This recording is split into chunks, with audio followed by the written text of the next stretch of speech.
제 성경으로는 구약 성경 53쪽에 있습니다. 제가 봉독하겠습니다. 하나님이 야곱에게 이르시되 일어나 베델로 올라가서 거기 거주하며 내가 내 형 에서의 낯을 피하여 도망하던 때에 내게 나타났던 하나님께 거기서 제단을 쌓으라 하신지라.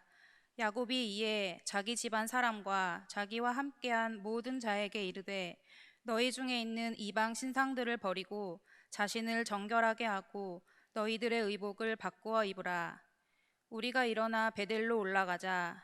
내 환난 날에 내게 응답하시며 내가 가는 길에서 나와 함께 하신 하나님께 내가 거기서 제단을 쌓으려 하노라 하매, 그들이 자기 손에 있는 모든 이방 신상들과 자기 귀에 있는 귀고리들을 야곱에게 주는지라.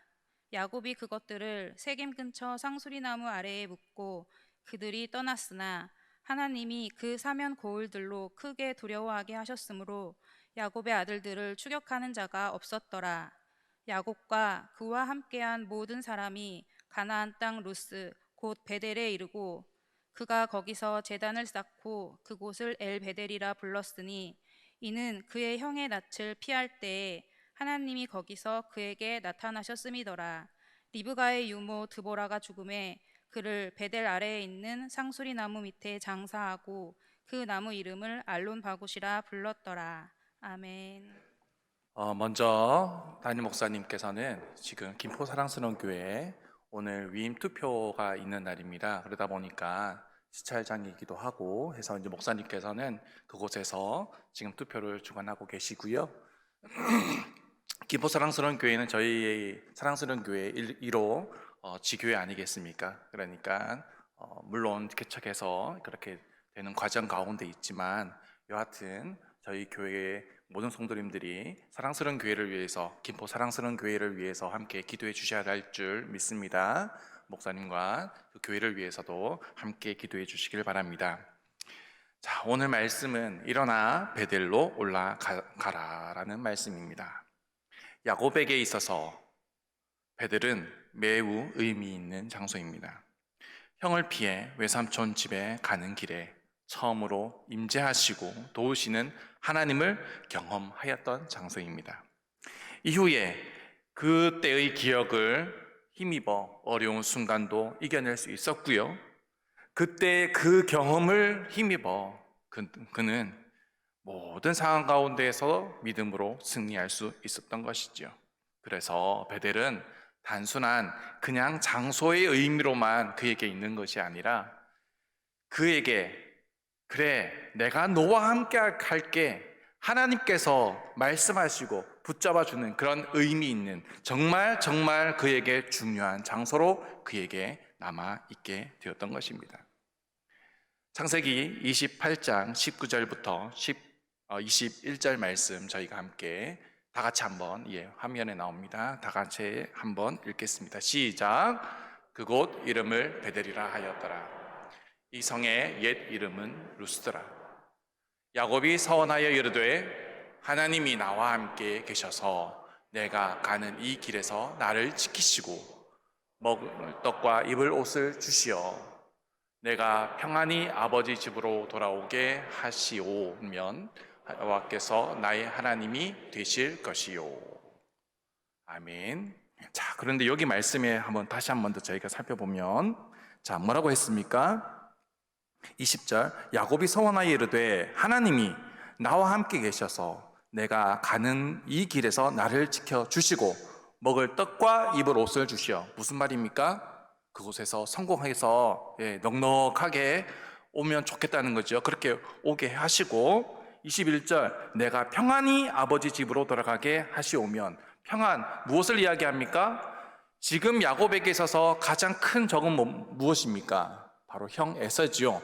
형의 문제를 해결해 주시면 내가 이곳에 다시 돌아와서 제단을 쌓고 이곳이 하나님의 제단이 될 것이며 이곳에서 또한 저는 11조도 드릴 거고 이곳에서 하나님 앞에 영광 돌리겠습니다. 그러한 고백입니다. 단순히 이곳을 하나님의 집으로만 여겼던 것이 아니라 지금 이곳에서 하나님과 약속을 하는 거죠. 물론 신앙 가운데요, 이런 신앙이 반드시 좋다고 할 수는 없습니다. 하나님께서 나에게 이렇게 하시면 내가 이렇게 할게요. 하나님하고 거래하는 것도 아니고 이렇게 하는 것이 반드시 옳은 신앙이라고 할 수는 없습니다. 하지만 하나님 앞에 하나님하고 거래라는 그런 개념으로 이야기하는 것 말고요, 하나님, 나 좀 도와주시면 안 되겠습니까? 하나님을 의지하는 마음으로 이러한 믿음의 고백은 우리 또한 해야 한다는 거죠. 하나님, 나와 좀 함께 해주세요. 나 도와주세요. 나 그러면 내가 하나님 위해서 정말 귀하게 쓰임 받을게요. 하나님의 영광을 위해서 나에게 주시는 그 권력을 통해서 하나님께 영광 돌릴게요. 나에게 주시는 물질을 통해서 하나님께 영광 돌릴게요. 그렇게 고백할 수 있어야 한다는 것이지요. 하나님을 믿는 신앙인이 목표가 없어야 되겠습니까? 모든 것은 하나님의 영광을 위해서 살아가는데 이왕이면 하나님, 나 귀하게 사용해 주시면 안 되겠습니까? 이렇게 고백하는 것 또한 우리에게 필요하더라는 것입니다. 물론 야복강가에서 형 에서가 다가온다는 그 소식을 듣고 이 야곱이 천사와 씨름을 합니다.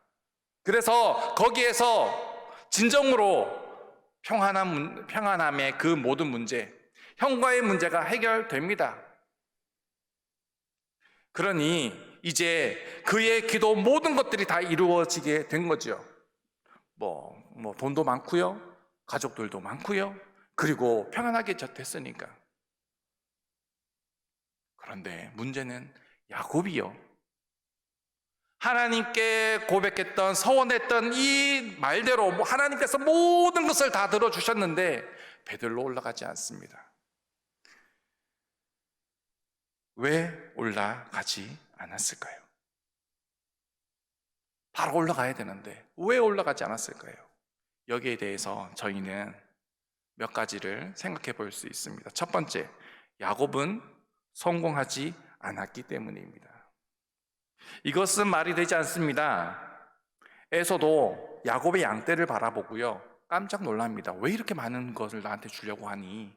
그것을 그렇게 고백하는 것을 바라보면서 야곱이 가난하다, 성공하지 못했다 이야기할 수 없는 겁니다. 두 번째, 천사의 씨름에서 부상을 당했기에 회복의 시간이 필요했기 때문입니다. 솔직히요, 야곱이 걸어갑니까? 아닙니다. 종들은 걸어갈지 모르겠지만 야곱은요, 소를 타든 나귀를 타든 동물을 타고 갈 수도 있고요, 아니면 다리 때문에 말을 타기 힘들면, 낙타를 타기 힘들면 마차 있지 않습니까? 마차 타고 올라가면 됩니다.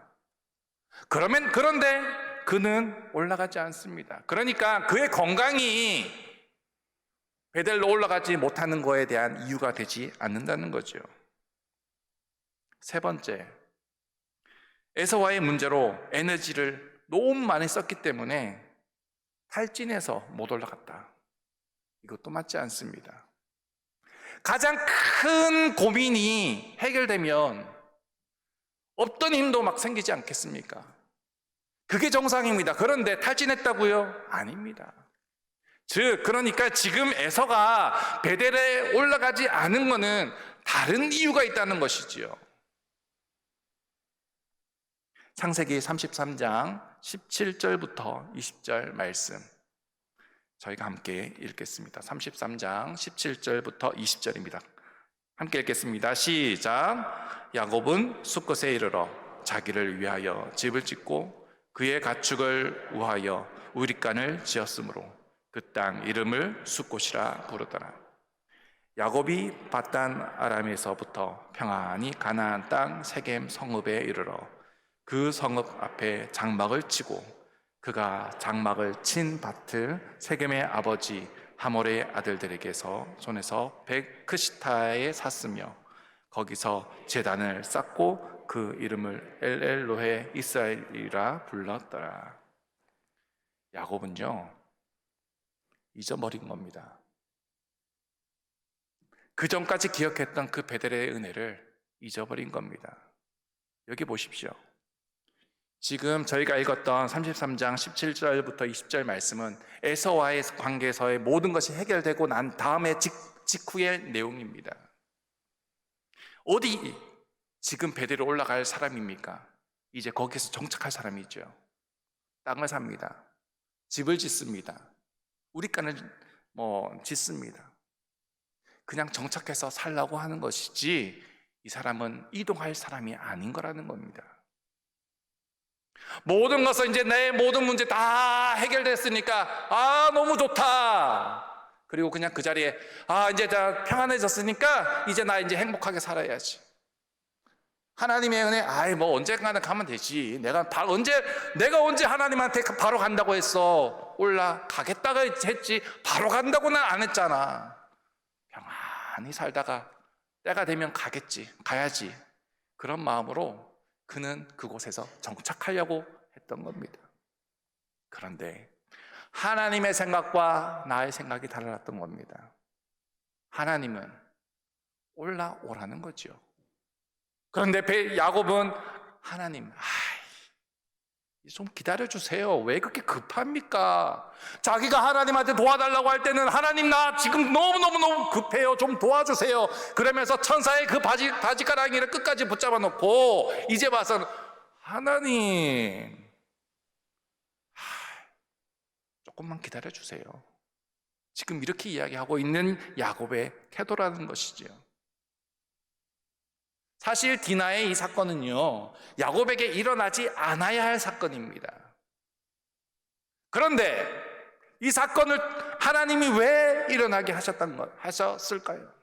하나님은요, 사람에게 심판하기 위해서가 아니라 그 사람을 깨닫게 하기 위해서 칠 때에는 그 사람에게 가장 약한 부분을 칩니다. 그 사람이 가장 사랑하고 가장 아끼는 것을 치더라는 거죠. 그 말은 무엇입니까? 야곱이 디나가 많은 아들 가운데 홀로 있는 딸이기에 이 디나를 너무 아끼고 사랑했다는 겁니다. 귀하게 생각했다는 겁니다. 그러니 하나님이 디나를 치는 겁니다. 즉 누구 때문입니까? 야곱 때문입니다. 야곱은요, 이 일이 있고 난 다음 레위와 그의 아들들을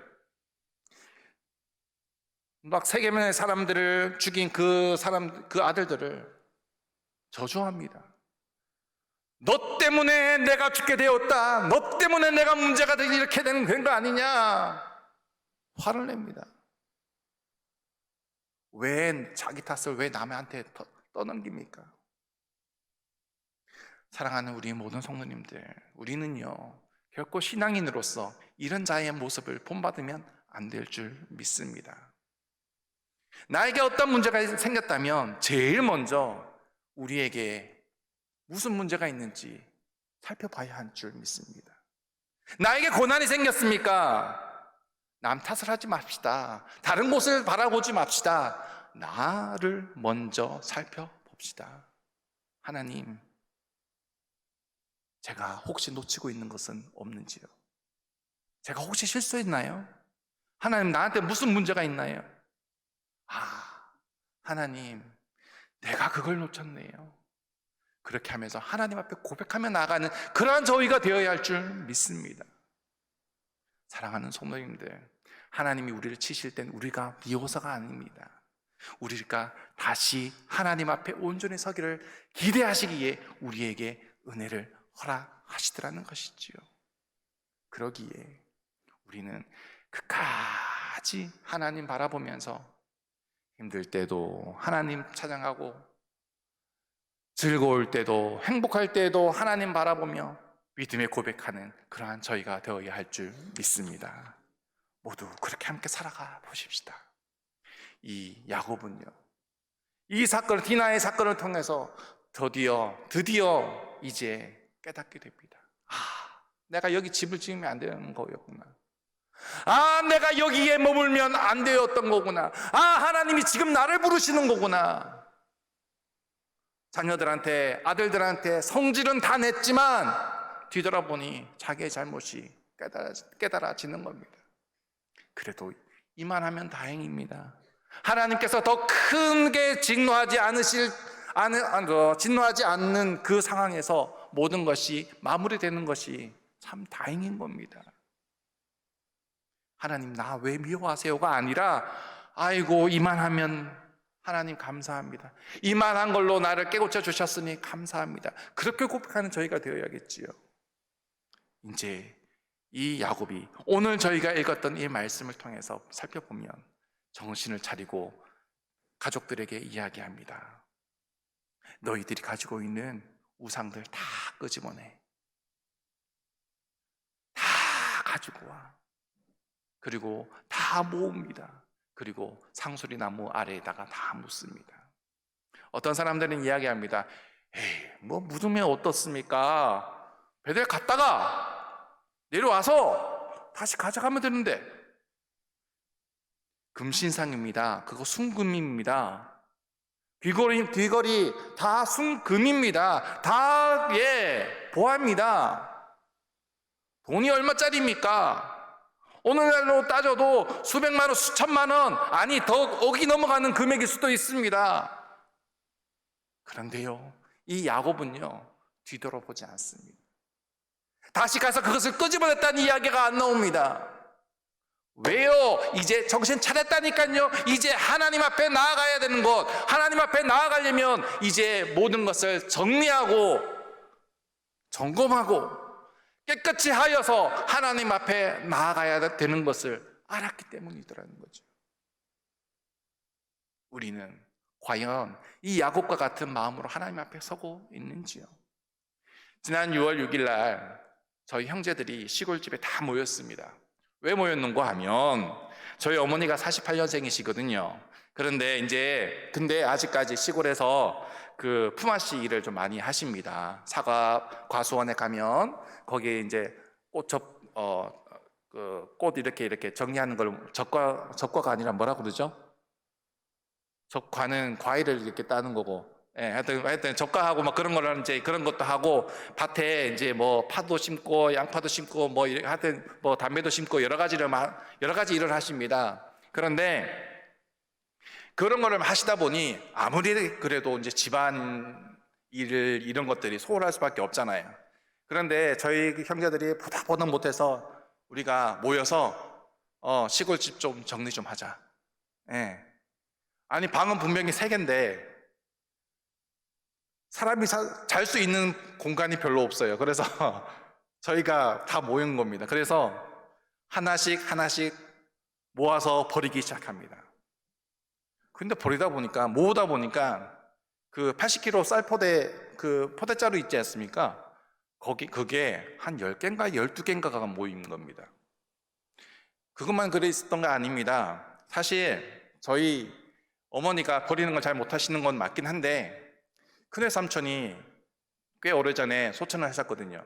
근데 큰애 삼촌이 소천하시기 전에 이거 좋은 거야 막 그렇게 하셨던 거, 뭐 병풍이든 그릇이든 막 해놓은 거 그런 거를 다 가져오셔가지고 집에 다 쌓아 놓으셨더라고요. 돈이 얼마가 되든 안 되든 상관없습니다. 다 끄집어냈습니다. 그리고 그거를 이제 다 버렸는데, 버리고 나니까 부모님이 좋아하셨을까요? 싫어하셨을까요? 왜 싫어하셨을까요? 싫어하셨습니다. 왜 싫어하셨을까요? 분명히 자녀들이 와가지고 치운다는 사실은 알았지만 치우고 나니까 또 싫어하셨습니다. 왜 싫어하셨을까요? 평상시 쓰던 물건이 원위치에 없고 뭘 찾으려고 해도 한참은 찾아야 되고 하니까 짜증이 나신 겁니다. 그래서 너무너무 싫어하셨습니다. 언젠가 해야 되는 거니까 했다고 저희는 한 거지만, 근데요, 신앙인에 있어서 이런 모습이 우리 가운데 분명히 있다니까요. 하나님 앞에 설 때 버려야 할 것이 있습니다. 근데 자꾸 못 버립니다. 너는 오직 하나님만 바라봐라. 말로는 이렇게 하는데 우리 온전히 하나님 바라보고 있습니까? 중간중간에 하나님이 아닌 세상을 바라보고 사람을 바라보고 있지는 않은지요? 오늘 저희 소망부에서 함께 나눈 말씀 가운데 다니엘에 대해서 저희가 함께 살펴봤습니다. 그런데요, 다니엘과 세 친구가 사관에게 가서 뭐라고 했습니까? 우리는 채소만 먹을게요. 10일 동안 한번 연습시켜 보세요. 그래도 괜찮으면 계속 우리 채소만 주시고, 상태가 안 좋으면 당신들이 먹으라고 하는 그 모든 거 다 먹을게요. 그렇게 이야기합니다. 그런데 생각해 보십시오. 채소를 먹는 게 건강합니까? 고기와 채소를 같이 함께 곁들여 먹는 게 건강합니까? 채소만 먹으면 더 건강해진다는 사람은 도대체 누굽니까? 그렇게 먹으면 큰일 납니다. 영양 불균형으로 인해서 그렇게 먹으면 큰일 납니다. 그래서 채식주의자라고 하는 사람들도요, 다 나름대로 영양 보충을 합니다. 그것이 고기가 아니라서 그렇지. 근데 이 다니엘과 세 친구들이 채식을 먹었는데 더 건강해지는 겁니다. 얼굴에 더 윤기가 바르르 막 흐르는 겁니다. 이게 과학적으로 설명이 되는 겁니까? 이게 상식적으로 이해가 되는 내용입니까? 아닙니다. 그 말인즉슨 하나님만 바라보면서 나아가는 자에게는 하나님은요, 하나님의 방법으로 우리에게 응답하시더라는 겁니다. 세상 사람들은 이해를 못해요. 저 사람들은 왜 하나님 믿는다고 하면서 하나님의 방법으로 나가는데, 저 사람한테 조금만 부탁하면 되는데, 돈 조금만 이렇게 쓰면 되는데, 그걸 못해가지고 저 사람은 하나님의 방법으로 나아가는 사람들이 때로는요, 멍청하게 보일 때도 있고 답답하게 보일 때도 있습니다. 그러나 뒤돌아보십시오. 우리 성도님들 다 인생을 다 오랫동안 사셨으니까 다 뒤돌아보십시오. 하나님의 방법으로 했던 것과 사람의 방법을 통해서 했을 때 그 결과물이 어땠는지. 저도 길지 않은 삶을 살았습니다. 별로 짧은 인생을 살았는데, 짧은 인생을 살았지만 제 인생을 되돌아보니 저도 역시 사람의 방법을 썼는 경우가 더 많았습니다. 하나님의 방법을 썼던 경우도 있습니다. 그런데 되돌아보니 하나님의 방법으로 했을 때 조금 그 과정은 고됐는지 모르겠는데 결과물은요, 언제나 확실했습니다. 하나님의 방법으로는, 다른 사람의 방법으로는 그렇게까지 할 수 있었을까라고 생각될 만큼 하나님께서 확실하게 결과물을 우리에게 주시더라는 것이지요. 야곱은요, 모든 것을 버렸습니다. 하나님이 아닌 다른 모든 우상들, 다른 모든 것들 다 버렸습니다. 돈이 많고 적고, 가치가 많고 적고 상관없습니다. 다 버렸습니다. 그리고 하나님 앞에 온전히 섰습니다. 우리들도 하나님 앞에 이 야곱과 같이 하나님 앞에 겸손히 서는 그러한 저희 모두가 되어야 할 줄 믿습니다. 제가 또 저희 아내가 지금 같이 있어서 제가 참 이 내용을 이야기할까 말까 하다가 제가 지금 말씀을 드렸는데요. 시골집을 정리를 하다 보니 뭐가 나왔는가 하면 제 일기장이 나왔습니다. 제가 사실 요즘은 일기를 잘 안 씁니다. 근데 제가 언제까지 일기를 썼는가 하면 결혼하기 직전까지는 제가 일기를 썼습니다. 근데 중학교, 고등학교 때 내용은 뭐 옛날에 그럴 수 있지라고 할 수 있겠는데, 결혼하기 직전에 그런 내용은 이게 참 곤란하더라고요, 내가. 그래서 근데 그게 정리 중에 딱 제 눈에 보이는 겁니다. 그래서 그 일기장들을 끄집어내가지고 다 태우기 시작했습니다. 그걸 태운 걸 모릅니다, 지금. 그런데 왜요? 가정의 평화를 위해서 저는 다 태웠습니다. 내가 내 추억이니까 그 마음으로 내가 남겨놓는 것과 추억이지만, 그러나 버려야 할 것은 버려야 된다니까요. 우리가 하나님을 왜 믿습니까? 이 성전에 와서 왜 하나님께 예배드립니까? 우리는 하나님 당신의 자녀입니다. 나는 하나님의 아들입니다. 나는 하나님의 딸입니다. 고백하기 위해서 이 자리에 선 건 아닙니까? 하나님 나 좀 도와주세요. 나 하나님만 바라보며 믿음의 길을 걸어갈 테니 나와 함께 해주세요라고 고백하기 위해서 이 자리에 선 것 아니겠습니까? 물론 다 천국을 목표로 주 앞에 선 것은 사실입니다. 그러나 하나님 바라보기 위해서 섰는데 왜 하나님이 아닌 자꾸 다른 것을 보고자 하십니까? 모르겠습니다. 앞으로 제 인생이 어떠한 방향으로 흘러갈지 저는 모릅니다. 물론 저도요, 계획이라는 것이 있습니다. 제가 태운 그 내용 중에 일글장만 있었던 게 아닙니다. 사실 제 인생의 계획을 언제부터 세웠는가 하면요, 고등학교 2학년, 3학년 때부터 세웠습니다. 그 내용이 그 일기장에 다 나와 있더라고요. 나는 몇 살 때 뭐 하고, 몇 살 때 뭐 하고, 몇 살 때 뭐 하고, 앞으로 어떻게 할 건지에 대한 인생의 계획을 다 적어놨다니까요. 그리고 지금도요, 그거는 장기적인 플랜이었고, 지금도 앞으로 내가 어떻게 할 거고, 내가 단독 목회하면 어떻게 할 거고, 내가 개척할 거면 하면 어떻게 할 거고, 그러한 계획들을 다 잡아놨습니다. 아무 생각 없이 그냥 있지는 않습니다. 그러나 하나님은 내 계획보다도 더 확실한 것을 저한테 물어다 주신다니까요. 내 계획 생각하고 하나님 무시하고 나아가면 되겠습니까? 안 되겠습니까? 하나님, 내가 이렇게 계획했는데 왜 이게 아닌 이걸 주십니까? 이야기하시겠습니까? 나는 비록 이걸 계획했을지라도 하나님께서 이걸 주시면 저걸 주시면 다르네요. 하지만 하나님께서 주셨으니 나 이거 믿음으로 나아갑니다. 그러면서 하나님 바라보며 나아가는 것이 맞지 않겠습니까?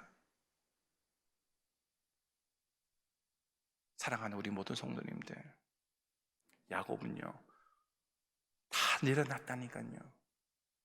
깨우친 후에야 모든 것을 다 내려놨다니까요. 하지만 우리 모두는 하나님께서 치시기 전에 먼저 하나님 앞에 내려놓고, 하나님, 지금 내 마음의 상처 아시지요? 하나님, 지금 내 상황 아시지요?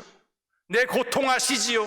나의 어려움 아시지요? 주여, 하나님 방법으로 해결하여 주시옵시고, 간섭하여 주시옵시고, 주여 인도하여 주시옵소서. 고백하면서 믿음의 길을 걸어가는 아름다운 우리 모든 성도님들이 되기를 간절히 소원합니다. 그러면 지금 걱정하고 고민하는 것보다 더 멋지고 아름다운 결과를 하나님께서 떡하니 내려주실 줄 믿습니다. 하나님 기대해 보십시다. 아까 다니엘 이야기했는데 생각해 보십시다. 바벨론의 포로로 잡혀온 사람들 몇 명이었겠습니까? 근데요, 그 가운데 다니엘은 총리가 됩니다. 아니, 총리 중에도 최고의 총리가 됩니다. 다른 다니엘의 세 친구도 각자의 자리에서 최고의 자리에 오르게 됩니다. 이 얼마나 대단한 일입니까? 하나님께서 하나님만 바라보며 나아가는 자에게 하나님께서 내가 너 쓸게 그러면 끝입니다. 모든 게 끝입니다. 나는 구멍가게 사장만 생각했는데 하나님이 어느 날 뒤돌아보니 하나님이 나를 끄집어 올리셔서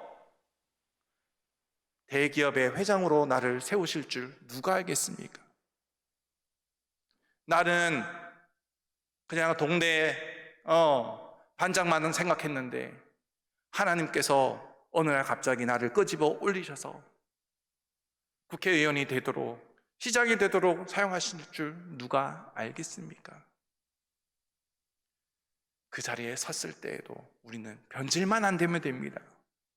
야곱처럼 아이고 에서 문제 해결됐어, 형 문제 해결됐으니까 이제 좋아요, 이제 평안해요, 아유 하나님 이제 천천히 갈게요, 그러지만 않으면 된다니까요. 그러면 하나님께서 크신 은혜로 베풀어 주실 줄 믿습니다. 사랑하는 우리 모든 성도님들, 우리는 다 부족하고 연약한 자들입니다. 하지만 우리에게는 가장 든든한 백이 있습니다. 그분이 바로 우리 하나님이십니다. 그 하나님이 우리 뒤에 똑하니 계신데 무엇이 두려우십니까? 믿음으로 나아가 보십시다. 사도행전 4장 31절에 보면 빌기를 다함에 모인 곳이 진동하더니 무리가 다 성령이 충만하여 담대히 하나님의 말씀을 전하니라 라는 말씀이 나옵니다. 이 내용은 어떤 배경에서 나온가 하면 베드로와 요한이요, 성전 미문에서 하나님의 복음을 전합니다. 그것을 보고 공회원들이 깜짝 놀라서 그 사람들을 붙잡아다가 협박하고 복음을 전하지 못하도록 그들을 협박하고 그리고 놓아줍니다. 이 베드로와 요한이 그 일을 경험하고 돌아가서 동료들에게, 다른 제자들에게 이야기하는 거겠죠. 제자들에게 이야기를 합니다. 나 오늘 이런 일이 있었다? 그랬더니 그 이야기를 들은 사람들이 두려웠고 떨리면서 그 자리를 박차고 나가고 도망간 것이 아니라 그 자리에서 하나님께 기도를 했던 거죠. 하나님, 우리가 이렇게 핍박을 받고 있습니다. 하나님 도와주시옵소서. 그렇게 기도를 했더니 제가 금방 읽었던 이 말씀과 같이 4장 31절 말씀과 같이 하나님이 응답하셔서 그곳에 성령이 임하시고 땅이 진동했다고 나와 있더라는 것이지요. 우리가 살아가는 그 믿음의 현장이 성령이 임재하시고 땅이 진동하는 그러한 은혜의 현장이 되어야 할 줄 믿습니다. 요즘 코로나 때문에 참 많이 힘들다고 합니다. 제가 사실 저번에 담임 목사님이 그 시흥시 목사님들 무슨 모임이 있어가지고 송도에서 이제 하실 때 모시고 제가 이제 갔었거든요. 근데 그 목사님들끼리 이제 식사를 하시고 또 다른 교회 이제 특히 여기 신천 감리교회, 예, 그 교회 목사님 모시고 수행하고 온 그 교회 부목사님하고 같이 둘이 앉아가지고 밥 먹으면서 이런 이야기 저런 이야기를 했습니다. 근데 그때 그분이 그런 말을 하더라고요. 자기가 아는 이렇게 어느 목사님이 목회를 하는데 오늘 최근에 자기한테 뭐라고 이야기했는가 하면 우리 교회에 예산이 작년보다 반이 줄었어. 그렇게 이야기를 했답니다. 실제로 한국교회가 정말 많이 힘듭니다. 정말 어렵습니다. 성도는 점점 빠져나가고 있고요. 젊은 세대는 점점 교회를 오지 않고 있고요. 어렵습니다. 이런 상황 가운데 우리는 어떻게 해야 됩니까? 성도가 없네. 어쩔 수 없는 거지 뭐. 이렇게 자포자기하면서 그 자리에 가만히 있어야 됩니까? 아니면 몸부림을 쳐야 됩니까? 어떻게 하면 교회를 다시 한 번 더 하나님 앞에 온전히 세울까 고민하며 열정적으로 기도하며 그렇게 전도하며 믿음으로 나아가야겠습니까? 아니면 그 자리에 가만히 멈춰고 있어야겠습니까? 그런 측면에서 보면 저희 사랑스러운 교회는요 정말 대단한 겁니다. 담임 목사님이 제가 계속 목사님을 수행해서 여러 군데 다니니까 담임 목사님이 무엇을 가장 요즘 감사하고 자랑을 하시는지 아십니까? 우리 교회는 코로나 직후에 이렇게 세일을 했는데 이렇게 많은 아이들이 나와서 세일을 하고 있고 그 이후에 함께 기도하자고 했더니 요즘 얼마나 많은 성도님들이 새벽에 나와서 예배 기도하고 있는지 아냐고. 그 말을 하는데 다른 목사님들이 다 부러워합니다. 이야, 우리도 저랬으면 좋겠는데. 힘들고 어렵습니다. 몸이 피곤할 수 있습니다. 그러나 우리는요 몸부림을 쳐야 됩니다. 야곱이 모든 것을 다 떨쳐냈던 것처럼 우리도 하나님 앞에 몸부림을 치면서 하나님의 은혜를 구하면서 믿음의 길을 걸어가야 할 줄 믿습니다.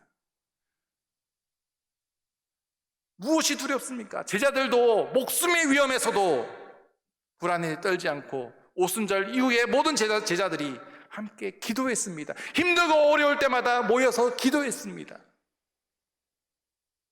이러한 모습이 우리의 모습이 되어야 할 줄 믿습니다.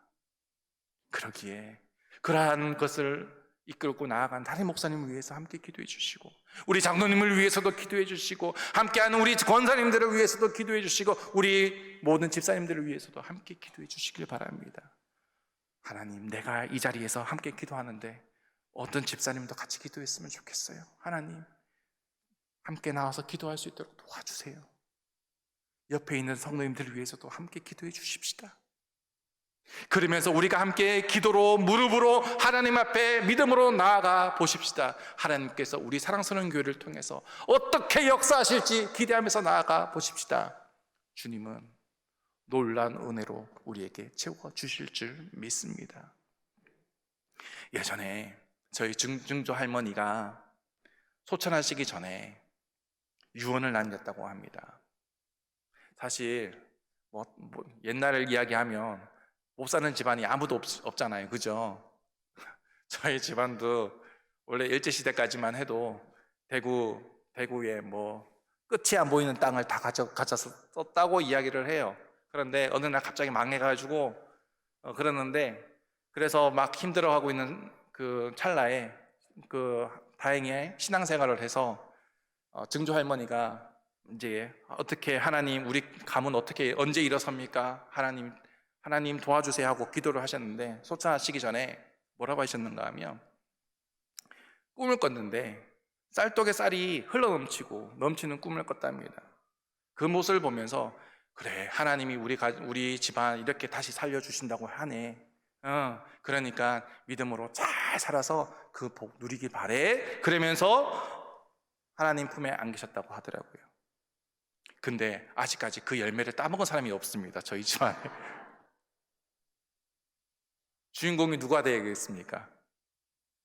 하나님께서 부어주신다고 약속하신, 증조 할머니를 통해서 부어주신다고 약속하신 그 열매 누가 따먹어야겠습니까? 제가 따먹어야죠. 하나님께서는 약속하신 걸 한 번도 어기신 적이 없어요. 하나님을 바라보며 믿음의 길을 걸어가는 저희 모두가 되십시다. 성경에 약속한 하나님의 축복의 그 모든 은혜, 우리가 다 받아 누릴 수 있는 대상자인 줄 믿습니다. 야곱만 부자가 됩니까? 우리도 부자가 될 수 있습니다. 바울만 위대한 사도가 됩니까? 우리도 믿음의 위대한 사도가 될 수 있습니다. 다윗만 위대한 왕이 됩니까? 우리도 위대한 지도자들이 될 수 있습니다. 무엇이 걱정입니까? 하나님께서 선택만 하시면 되는데, 내가 부족하다고요? 내가 배운 게 없다고요? 배운 게 없으면 정주영 회장 같은 사람이 회장 되면 안 됩니다. 그 사람 정말 배운 게 없습니다. 하나님께서는요, 그가 쓰시고자 할 때 그를 들어 쓰시더라는 겁니다. 우리는 그분의 눈에 들기만 하면 됩니다. 야고가 같이 우리의 모든 것을 다 내려놓고 하나님 앞에, 하나님, 나 하나님만 의지할게요, 그러면서 주어진 자리에서 최선을 다하면 안 되시겠습니까? 분명히 은혜로 채워주실 줄 믿습니다. 그 은혜를 기대하면서 믿음으로 승리하시는 아름다운 우리 모든 성도님들 되기를 주의 이름으로 간절히 소원합니다. 죄송한데 아까 찬양하신 것 중에 제가 방송실에 미리 말씀을 못 드렸는데요, 아까 찬양을 하시는데 제가 너무 은혜가 되더라고요. 물 위를 걷는 자, 혹시 찬양 같이 할 수 있을까요? 제가 지금 악보도 없는데, 네, 이 찬양 함께 같이 하셨으면 좋겠습니다.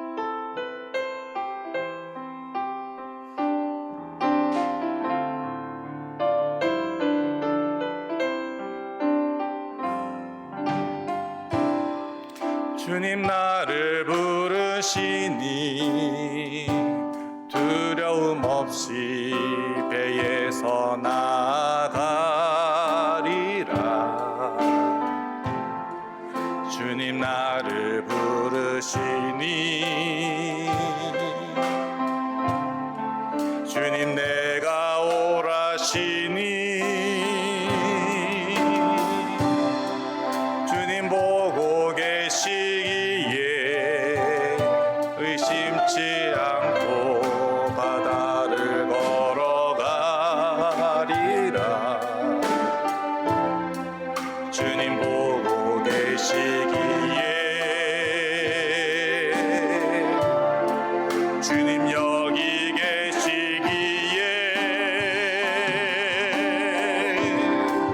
주님 여기 계시기에 이 깊은 바다가 반석이 되고 주님 여기 계시기에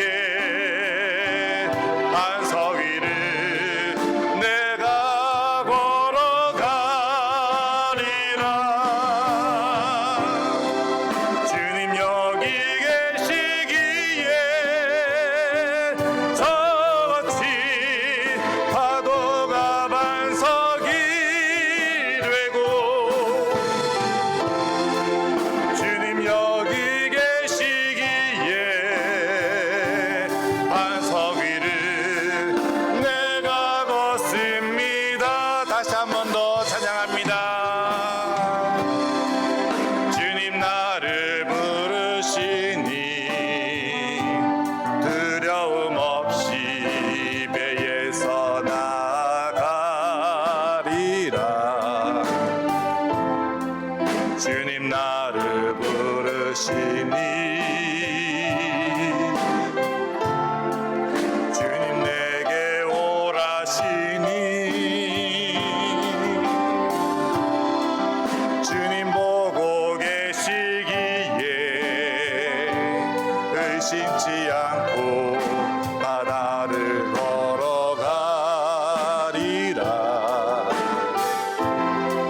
주님 보고 계시기에 주님 여기 계시기에 주님 여기 계시기에 이 깊은 바다가 반석이 되고 주님 여기 계시기에 반석 위를 내가 걸어가리라. 주님 여기 계시기에 저 거친 파도가 반석이 되고 주님 여기 계시기에 반석 위를 내가 걷습니다. 함께 기도하시겠습니다. 하나님, 우리는 베델에 올라가야 할 줄 믿습니다. 아무리 힘들고 어려운 상황 가운데서도, 고난과 고통 가운데서도, 아니 평안한 가운데서도, 아무리 행복한 상황에서도 하나님만 바라보며 하나님만 의지하며 하나님의 방법으로 끝까지 믿음의 길을 걸어가는, 승리의 삶을 살아가는 저희 모두가 되어야 할 줄 믿습니다. 인도하여 주시옵소서. 주가 계신 곳이 파도가 반석이 되고 주가 계신 곳이 은혜의 현장이 되는 줄 믿습니다. 성경에 나와 있는 모든 축복의 주인공, 우리 모든 성도님들이 될 수 있도록 도와주시옵소서. 우리 청년들이 그러한 믿음의 증인들이 되기를 간절히 소원합니다. 우리 모든 성도님들이 그러한 믿음의 그 증인들이 되기를 간절히 소원합니다. 인도하여 주시옵소서. 물론 저희 부족합니다. 중간에 넘어질 수도 있습니다. 하지만 포기하지 않고 끝까지 걸어가고자 하오니 우리 인도해 주시옵소서. 우리 이끌어 주시옵소서. 감사드리며 거룩하신 예수님 이름으로 간절히 기도드립니다. 아멘.